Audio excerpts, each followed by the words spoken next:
बिस्मिल्लाहिर्रहमानिर्रहीम। अस्सलाम वालेकुम स्टूडेंट्स। आज हम ऑर्गेनिक केमिस्ट्री के सेकंड लेक्चर की तरफ आते हैं, जिसमें हम आज डिस्कस करेंगे natural sources of organic compounds. Minerals के कुछ मेन कंपोनेंट्स हैं। द मिनरल सोर्सेस हम आज डिस्कस करेंगे mineral sources of organic compounds के अंदर। सबसे पहले मैं इसमें आपको बता दूं कि जब भी हम किसी भी ऑर्गेनिक कंपाउंड को सिंथेसाइज करते हैं या हम उसे ऑब्टेन करते हैं तो हम उसकी डिस्टिलेशन करते हैं। अब डिस्टिलेशन के हमारे पास काफ़ी मेथड हैं जो कि रेपुटेटेड और जो बहुत ज़्यादा बेनिफिशियल है हमारे पास। जैसे हम लेते हैं यहाँ पे एक हमारे पास होती है डिस्ट्रक्टिव और सेकंड हमारे पास होती है फ्रैक्शनल। अब इन दोनों में कंपैरिजन हम करेंगे कि ये डिस्ट्रक्टिव और फ्रैक्शनल दोनों ही डिस्टिलेशन है जो कि ऑर्गेनिक कंपाउंड्स को सिंथेसाइज करने के लिए, उन्हें ऑब्टेन करने के लिए यूज़ किए जाते हैं। जो डिस्ट्रक्टिव डिस्टिलेशन है ये यूज़ होती है सॉलिड सब्सटेंसेस के लिए। बेसिकली हम यहाँ पे इसको थोड़ा सा डिफाइन करते हैं कि जो डिस्ट्रक्टिव डिस्टिलेशन है वो जो भी आपके सॉलिड मटेरियल होगा उसको डिस्टिल करने के लिए आप डिस्ट्रक्टिव डिस्टिलेशन यूज़ करते हैं। और जो फ्रैक्शनल डिस्टिलेशन जो है वो आपकी वैसे तो स्पेशली लिक्विड्स के लिए यूज़ की जाती है। उसके साथ साथ अगर हमें ज़रूरत अगर महसूस हो, जो कि होती नहीं है इतनी ज़्यादा, तो ये गैस के लिए भी यूज़ की जाती है। ये तो हो गया एक ऑफिशियल मेथड कि ये सॉलिड मटेरियल, ये लिक्विड और गैस के लिए। लेकिन एक और मैं बच्चों को क्लैरिफाई कर दूं कि जो डिस्ट्रक्टिव डिस्टिलेशन है उससे मैं बच्चों को हमेशा इस तरह समझाती हूँ कि जो आपका मेन कंपोनेंट है, फॉर सपोज हमारे पास एक मेन कंपोनेंट है, ठीक है। मेन कंपोनेंट के पार्ट्स हैं बहुत सारे। जब आपने मेन कंपोनेंट्स को उसके पार्ट्स में डिवाइड करना है तो आप क्या करेंगे, उसकी डिस्ट्रक्टिव डिस्टिलेशन करेंगे। अब मेन कंपाउंड से आपको उसके कंपोनेंट्स जो ऑब्टेन्ड हो रहे हैं, मीन्स ये उसके स्मॉल फ्रैक्शंस हैं। फ्रैक्शन का मतलब होता है छोटे छोटे पार्ट, छोटे हिस्से, जो उनके ये स्मॉल कंपोनेंट्स आए हैं। अब आपको अगर महसूस हो रहा है कि उसके अंदर और कंपाउंड्स मटेरियल मौजूद है तो अब आपने उनकी डिस्टिलेशन करनी है, तो उसके लिए आप यूज़ करेंगे फ्रैक्शनल डिस्टिलेशन। तो इस तरह से आपके पास दो मेथड होते हैं डिस्टिलेशन के, एक होता है डिस्ट्रक्टिव और दूसरा fractional. Destructive distillation main compounds की होती है और जो फ्रैक्शनल होती है वो आपके जो मेन कंपाउंड से जो कंपोनेंट मिलते हैं उनके लिए आप फ्रैक्शनल डिस्टिलेशन यूज़ करते हैं। अब सबसे पहले जो है हमारे पास नेचुरल सोर्सेज, जिसमें हम मिनरल सोर्सेज की बात कर रहे हैं, तो हमारे पास सबसे पहले आता है कोल। कोल की बात अगर हम करें तो ये बिटुमिनस और बहुत सॉफ्ट होता है, बहुत, मतलब अगर हम इसकी एक स्ट्रक्चर की बात करें और ये सॉफ्ट होता है, ठीक है।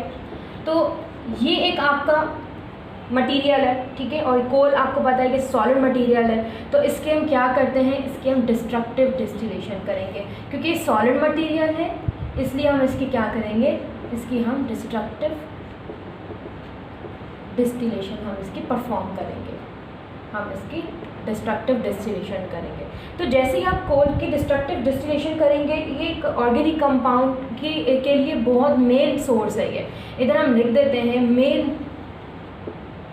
मेन सोर्स फॉर ऑर्गेनिक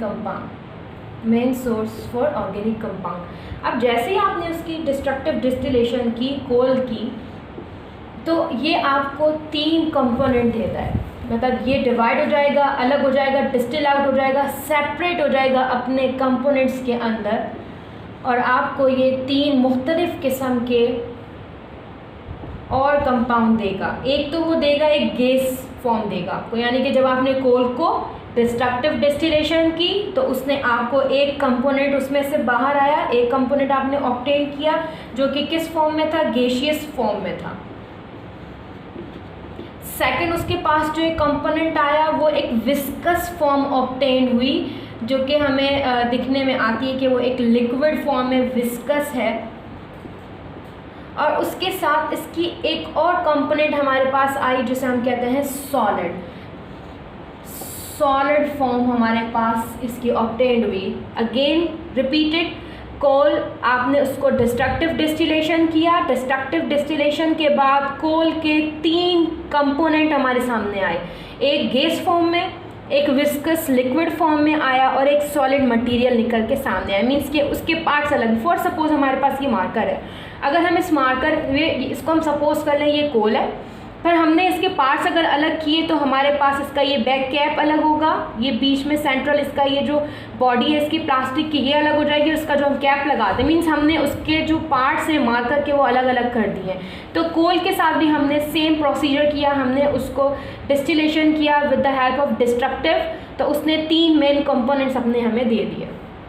जो गैस फॉर्म थी जो उसकी वो यूज़ होती है कोल गैस, यानी कि हम उसको यूज़ करते हैं as a coal gas. Coal gas यानी कि कोल से निकलने वाली गैस है तो ऑफ कोर्स उसको आप कहोगे कोल गैस। और इसका अगर हम बात करें यूजेस तो ये कहाँ यूज़ होती है, इन एज अ फ्यूल हम इसको यूज़ करते हैं। तो हम यहाँ पे ये चीज़ मेंशन कर देते हैं, एज अ फ्यूल हम इसको यूज़ करते हैं, एज अ फ्यूल हम इसको यूज़ करते हैं। उसके बाद जो कोल गैस कोल की जो दूसरी जो हमारे पास कंपोनेंट आई है वो है विस्कस, और उसको हम कहते हैं कोल टार, उसको कहते हैं हम कोल टार। कोल टार, ये कोल टार ये इसको हम कहते हैं a good source of organic compounds, यानी कि अगर आप इस कोल टार को और डिस्ट्रक्ट करेंगे और डिस्टिलेशन उसकी करेंगे तो ये आपको बहुत सारे ऑर्गेनिक कंपाउंड्स जो है वो दे सकती है। हम इसको यहाँ पर लिख देते हैं hundreds of organic compounds, organic compound, यानी इस कोल टार में हंड्रेड्स ऑफ ऑर्गेनिक कंपाउंड्स अभी भी मौजूद हैं। अगर आप इसको और डिस्टिलेशन के प्रोसेस से गुजारेंगे तो ये आपको और मज़ीद ऑर्गेनिक कंपाउंड्स जो है वो देगी। उसके बाद लास्ट में हमारे पास इसका थर्ड कंपोनेंट आता है सॉलिड, जैसे हम कहते हैं कोक, वो कहलाता है कोक, और ये प्योर कार्बन होता है। It is pure carbon, pure carbon. ये आपका क्या होता है, प्योर कार्बन मीन्स कि ये पूरा का पूरा एक ऑर्गेनिक सब्सटेंस है, जिसे हम कहते हैं कि ऑर्गेनिक केमिस्ट्री की डेफिनेशन इस पर डिपेंड करती है कि those compound that containing carbon element. तो वो जो सॉलिड मटेरियल कोल से आपको ऑब्टेन्ड हो रहा है ये नेचुरली मौजूद है, ये अल्लाह अलमाइटी ने हमें दिया है, नेचुरली मिनरल्स में मौजूद है कोल, जिसको हमने डिस्टिलेशन करी और कौन सी की उसकी डिस्ट्रक्टिव, और उसने हमें 3 कंपोनेंट्स दे दिए, गैस, विस्कस और सॉलिड। ठीक है जी, इस तरह से आप उनकी डिस्ट्रक्टिव डिस्टिलेशन करके जो है आप इनके कंपोनेंट्स को हासिल कर सकते हैं। जैसा कि आपको मैंने बताया कि कोल से जो है वो 3 तरह के कंपोनेंट हमारे पास आए, उसमें जो कोल टार था, कोल टार के बारे में मैंने नीचे डिस्क्रिप्शन में लिखा था कि वो हंड्रेड्स ऑफ ऑर्गेनिक कंपाउंड्स में मौजूद है। इसका मतलब कि ये एक कॉम्पैक्ट है, इसके अंदर और छोटे छोटे ऑर्गेनिक कंपाउंड्स मौजूद हैं। पहली बात, ये कोई मेजर कंपाउंड नहीं है, ये एक मेन कंपाउंड जिसे हम कोल कहते हैं उससे हासिल होने वाला एक स्मॉल फ्रैक्शन है, एक स्मॉल उसका कंपोनेंट है, उसका हिस्सा है। अब अगर आपको इससे और ऑर्गेनिक कंपाउंड जो है वो सिंथेसाइज करने निकालने मीन्स अब आपके पास ये आ गया एक फ्रैक्शनल, एक छोटा कंपोनेंट, तो आप इसकी जो डिस्टिलेशन करेंगे वो क्या करेंगे, फ्रैक्शनल डिस्टिलेशन करेंगे। आप इसकी फ्रैक्शनल डिस्टिलेशन करके इसके अंदर जो मौजूद हंड्रेड्स, अब वो कुछ भी हो सकते हैं, किसी भी तरह के वो ऑर्गेनिक कंपाउंड्स हो सकते हैं कार्बन कंटेनिंग, उनको आप डिस्टिलेशन के ज़रिए, फ्रैक्शनल डिस्टिलेशन के ज़रिए उनको ऑब्टेन कर सकते हैं। अब नेक्स्ट हमारे पास मिनरल रिसोर्सेज की जब हम बात करते हैं तो हमारे पास आती है सेकंड पे natural gas. Natural gas Pakistan में सुई के मुकाम पे बलूचिस्तान में पाई जाती है, ठीक है, और इसको हम मार्श गैस भी कहते हैं, it is also called Marsh gas, ठीक है। और इसको आप ये मार्शी प्लेसेस जो होते हैं, नरम जैसी जगह होती है उस वहाँ पे ये पाई जाती है। इसकी अगर हम बात करें कंपोजिशन की, कि इसकी कंपोजिशन बहुत इंपॉर्टेंट है, आपको पता होना चाहिए कि इसकी कंपोजिशन किन किन गैसेस से ये मिलकर जो है वो नेचुरल गैस एक आपके पास बनकर आती है। नेचुरल गैस जिसे हम सुई गैस कह रहे हैं, जो कि आप घर में भी यूज़ करते हैं। तो इसकी अगर हम कंपोजिशन की बात करें तो इसकी 6 gases,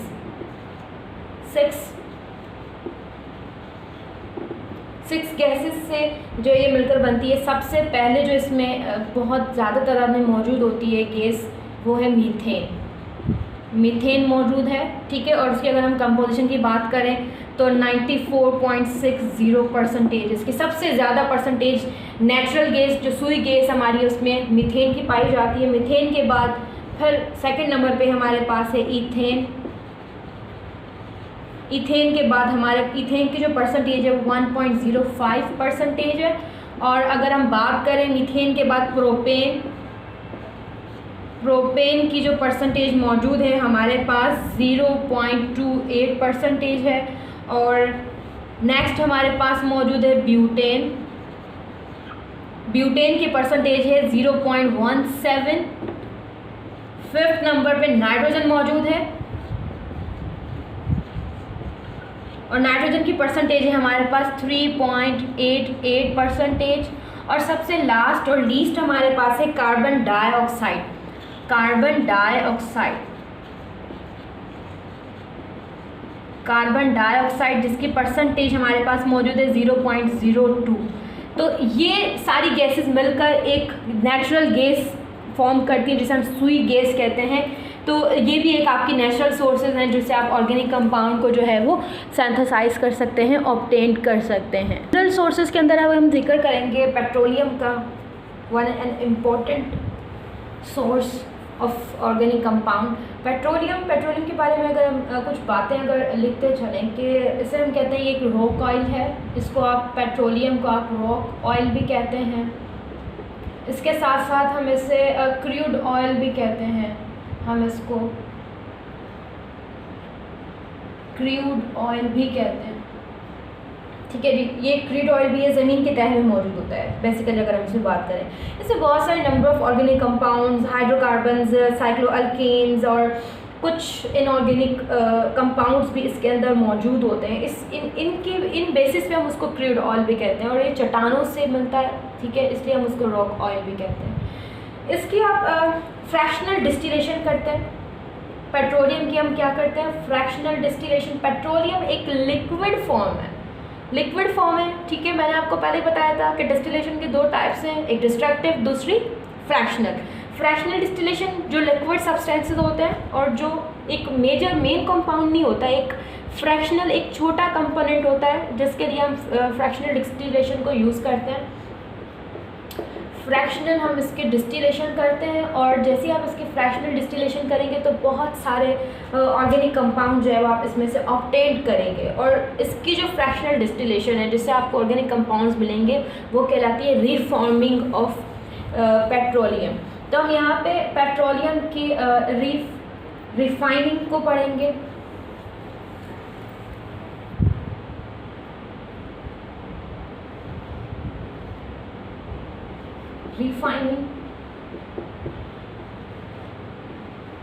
refining of petroleum.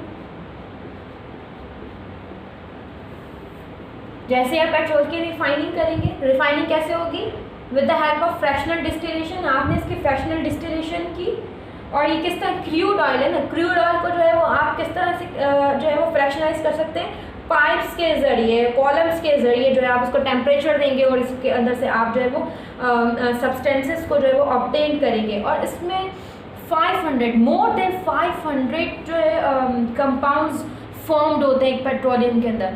500 compounds almost formed in petroleum, compounds formed, यानी कि 500 से भी ज़्यादा जो है वो आप इसके अंदर ऑर्गेनिक कंपाउंड्स को जो है फॉर्म्ड करते हैं। और इसके अलावा जो है वो बहुत सारे जो है इसके अंदर कंपाउंड्स आपको मिलते चले जाएंगे। फॉर सपोज हम बात करें कि अगर टेम्परेचर डिपेंड करता है कि आप जो फ्रैक्शनल डिस्टिलेशन कर रहे हो उस पर आप टेम्परेचर एक रख रहे हो, तो जिस टेम्परेचर पे अगर हम यहाँ पे रखते हैं 20 डिग्री सेंटीग्रेड से भी कम अगर आप टेम्परेचर रखते हो पेट्रोलियम का और उसको आप डिस्टिलेशन करते हो फ्रैक्शनल, तो वो आपको जो कंपाउंड्स देगा वो नेचुरल गैस की जो है वो आपको सिंथेसाइज करके देगा। नेचुरल गैस आप वहाँ से ऑब्टेन कर सकते हो, नेचुरल गैस आपको मिलेगी। उसके साथ साथ आपको जो है वो पेट्रोकेमिकल्स हैं कुछ, वो भी आपको इसमें से मिल सकते हैं। पेट्रोकेमिकल्स, टेम्परेचर का बहुत बड़ा किरदार है इसके अंदर। और उसके अलावा अगर आप टेम्परेचर की जो रेंज है आप रखते हो 60 से 120 के दरमियान में, 60 to 120 डिग्री सेंटीग्रेड। तो आपको ये डिफरेंट टाइप्स के जो है वो सॉल्वेंट देंगे, जैसे हम कहते हैं लिग्रियन, और उसके अलावा ये सॉल्वेंट देते हैं नेप्था सॉल्वेंट है जो ये आपको जो है वो देगी सिंथेसाइज करके। तो यानी कि टेम्परेचर जिस तरह से आप उसकी रेंज सेट करेंगे, अकॉर्डिंग टू द टेम्परेचर ये आपको different type of organic compounds जो है वो देते चले जाएंगे। एक और है कि आप अगर इसका और टेम्परेचर मेंटेन करते हैं 250 से 400 के दरमियान, तो ये जो है आपको gas oil, fuel oil, diesel oil, इस तरह के जो आपके पास ऑयल्स हैं उनको ऑब्टेन आप कर सकते हो। गैस, फ्यूल, इस तरह के जो ऑयल हैं आप उनको जो है सिंथेसाइज कर सकते हो। इस तरह से आपने टेम्परेचर की मेंटेनेंस, टेम्परेचर की रेंज को सेट करना है और पेट्रोलियम की फ्रैक्शनल डिस्टिलेशन करनी है, तो आपको 500 से भी ज़्यादा जो है ऑर्गेनिक कंपाउंड इसके अंदर सिंथेसाइज होकर मिलेंगे। गैसोलीन जिसे हम पेट्रोलियम भी कहते हैं, गैसोलीन जिसे आप पेट्रोलियम भी कहते हो, अगर हम बात करें कि वो उसमें ऑर्गेनिक कंपाउंड्स जो मौजूद हैं या उस जो उसको मिक्सचर हम कहते हैं, ये बेसिकली एक मिक्सचर है। तो पेट्रोल आल्सो कॉल्ड गैसोलीन, ठीक है, इसको आप गैसोलीन भी कहते हैं। जो ये it is a mixture of, gasoline is a mixture of hexane. Hexane के हमें पता है कि कार्बन 6 और 6 कार्बन के साथ हाइड्रोजन 14, ये मैं आपको बाद में सारी चीज़ें सिखाऊंगी इंशाल्लाह इन नेक्स्ट वीडियो कि ये हमारे किस तरह से चेन बनती है और उसका क्या फार्मूला है कि कार्बन अगर 1 होगा तो उसका हाइड्रोजन कितने होंगे, अगर कार्बन 2 होंगे कितने हाइड्रोजन होंगे, और वो क्या कहलाएंगे। 6 कार्बन उसको आप हेक्सेन कहते हैं और 14 उसके साथ हाइड्रोजन मौजूद होते हैं। Hexane and heptane, hexane and heptane, heptane 7 carbon को कहते हैं और उसके साथ हाइड्रोजन होते हैं वो 16 होते हैं। तो ये जो बेसिकली गैसोलीन एक मिक्सचर है, यानी कि वो एक चेन बनती है पेट्रोलियम की, उसके अंदर जो राउंड फिगर हम काउंट कर रहे होते हैं हेक्सेन और हेप्टेन का होता है, एग्जैक्ट रेशियो इसका बनता है ऑक्टेन का। मीन्स कि अगर आपको देखना है कि गैसोलीन गुड परफॉर्मेंस यानी कि एक बिल्कुल एक्यूरेट फॉर्म में मौजूद है, तो आपके पास ऑक्टेन चेन बनकर सामने आती है और इस तरह से आपके पास गैसोलीन मौजूद होता है। अब हम यहाँ पे जो है इसकी और मज़ीद एक और इसकी जो एक प्रॉपर्टी है पेट्रोलियम की, रिफ़ाइन करते हैं तो हमें ऑर्गेनिक कंपाउंड्स मिलते हैं। एक और इसकी स्पेशलिटी प्रॉपर्टी है जिसको हम कहते हैं रीफॉर्मिंग ऑफ पेट्रोलियम। रीफॉर्मिंग ऑफ पेट्रोलियम, रीफॉर्मिंग यानी रीफॉर्म करना। पेट्रोल बन गया, पेट्रोल को आपने डिस्टिल कर लिया, उससे ऑर्गेनिक कंपाउंड्स भी आपने ऑब्टेन कर लिया, हासिल कर लिया। अब बात आती है रीफॉर्मिंग की, यानी ये जो आपके पास हेक्सेन और हेप्टेन की चेन है, ये मिलती है तो एक गैसोलीन बनता है, यानी कि एक पेट्रोल बनकर सामने आता है। लेकिन समटाइम क्या होता है कि ये जो चेन है डिस्टर्ब हो जाती है, टूट जाती है, या ये बैलेंस से अनबैलेंस हो जाती है, तो आपको उसको दोबारा से रिकनेक्ट करना होता है, रीजॉइन करना होता है, उसको दोबारा से बनाना होता है। उस सारे प्रोसेस को हम कहते हैं रीफॉर्मिंग ऑफ पेट्रोलियम, जिसमें हम उसकी चेन को दोबारा से मेंटेन करते हैं, उसकी मेंटेनेंस करते हैं। तो जब भी आपके पास इसकी चेन डिस्टर्ब होती है पेट्रोल की, तो एक नॉकिंग शुरू हो जाती है। नॉकिंग क्या है? एक शार्प मेटालिक साउंड है, शार्प मेटालिक साउंड है, जो कि एक इंजन के अंदर जो है वो नॉकिंग इस तरह से आपका जो इंजन जो है वो नॉक करना शुरू कर देता है। ये कब सिचुएशन क्रिएट होती है? जब आपके पास गैसोलीन की जो परफॉर्मेंस है वो ख़राब हो जाती है। परफॉर्मेंस ख़राब कैसे होती है? जो चेन उसके पास मौजूद है हेक्सेन और हेप्टेन की, बेसिकली वो डिस्टर्ब हो जाती है, समटाइम वो टूट जाती है या वो अनबैलेंस हो जाती है, जिसकी वजह से आपके इंजन के अंदर नॉकिंग स्टार्ट हो जाती है। तो इस नॉकिंग को आप दोबारा से फिक्स करते हैं, सही करते हैं, वो सारा प्रोसेस कहलाता है रीफॉर्मिंग ऑफ पेट्रोलियम। ये नॉकिंग किस वजह से होती है? इसका क्या रीज़न है कि आपके पास जो हेक्सेन और हेप्टेन की चेन मिक्सचर बन रहा है, और मैंने आपको कहा था कि वो ऑक्टेन ऑलमोस्ट राउंड फिगर आपका ऑक्टेन आता है, तो लो ऑक्टेन नंबर की वजह से ये आपकी नॉकिंग शुरू हो जाती है। लो ऑक्टेन नंबर, लो ऑक्टेन नंबर, यानी जैसे ही जो उसकी परफॉर्मेंस है लो हो जाती है ऑक्टेन नंबर, यानी कि जो 8 कार्बन की चेन है आपके पास वो ख़राब हो जाती है, वो डिस्टर्ब हो जाती है, टूट जाती है, जिसकी वजह से ये नॉकिंग स्टार्ट हो जाती है। ठीक है जी। अब इसको आपने किस तरह से दोबारा से रीफॉर्म करना है, तो आप नॉकिंग को फिक्स करने के लिए एंटी नॉकिंग करते हैं, एंटी नॉकिंग आप यहाँ पे करते हैं, आप एंटी नॉकिंग करते हैं। एंटी नॉकिंग के लिए हम क्या चीज़ें यूज़ करते हैं, एक एलिमेंट है, हम उसको यूज़ करते हैं नॉकिंग से एंटी नॉकिंग के लिए। और जो वो एलिमेंट है और जो मैं बात कर रही हूँ कि एंटी नॉकिंग के लिए आप वो यूज़ करते हैं, एक कैटलिस्ट हम यूज़ करते हैं। कैटलिस्ट एक यूज़ किया जाता है जो कि लिड कहलाता है आपका, जो एंटी नॉकिंग जब आप उसकी करते हो तो वो उस एक पूरे रिएक्शन मिक्सचर के अंदर आप इसको ऐड करते हैं।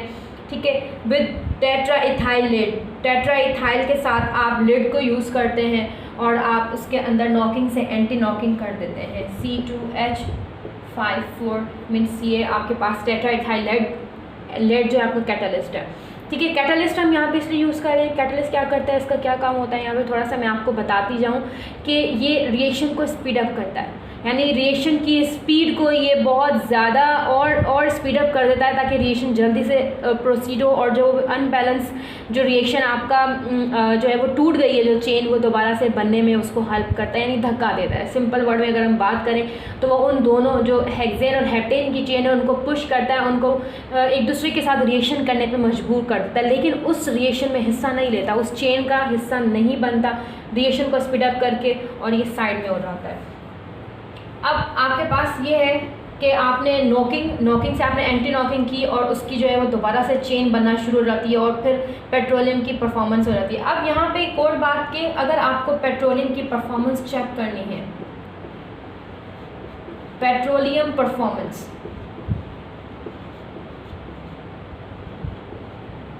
तो अगर आपको किसी भी पेट्रोल है उसकी परफॉर्मेंस चेक करनी है तो आप उसका ऑक्टेन नंबर चेक करते हैं। ऑक्टेन नंबर आपको बताता है, अगर ये ऑक्टेन नंबर बिल्कुल सही है, इसकी चेन बिल्कुल सही है, किसी किस्म की नॉकिंग नहीं है, तो वो एक्सीलेंट क्वालिटी के साथ आपके पास मौजूद है आपके इंजन के अंदर। यानी ऑक्टेन नंबर आपको बताएगा कि आपका पेट्रोल किस क्वालिटी में मौजूद है। अगर ये बिल्कुल फिक्स है इसकी चेन, ऑक्टेन नंबर बिल्कुल एक्यूरेट है, तो आपका पेट्रोलियम एक्सीलेंट क्वालिटी के साथ उसकी परफॉर्मेंस बिल्कुल एक्सीलेंट है। अगर ये डिस्टर्ब हो गया तो मीन्स पेट्रोलियम की परफॉर्मेंस लो हो जाती है। ये डिपेंड करता है डायरेक्ट किस पे, ऑक्टेन नंबर के साथ। ये जो हम यहाँ पे कैटलिस्ट यूज़ कर रहे हैं, लेड जो कि एंटी नॉकिंग में यूज़ कर रहे हैं, इसको हम अवॉइड करते हैं यूज़ करने के लिए, क्योंकि ये आपके जो इन्वायरमेंट है उसको बहुत ज़्यादा, एटमॉस्फेयर को ये पॉल्यूट कर देता है, तो हम इसको थोड़ा सा अवॉइड करते हैं कि हम इसको यूज़ करें फॉर एज अ कैटलिस्ट। तो ये था बच्चों आज का टॉपिक, जिसमें हमने आपको बताया कि natural sources of organic compounds कौन कौन से होते हैं और आप उसको किस तरह से उसके अंदर से ऑर्गेनिक कंपाउंड को सिंथेसाइज कर सकते हैं। उम्मीद है कि आपको ये लेक्चर पसंद आया होगा। कमेंट बॉक्स में मुझे कमेंट करके ज़रूर बताइएगा कि आपको ये लेक्चर कैसा लगा। अल्लाह हाफ़िज़।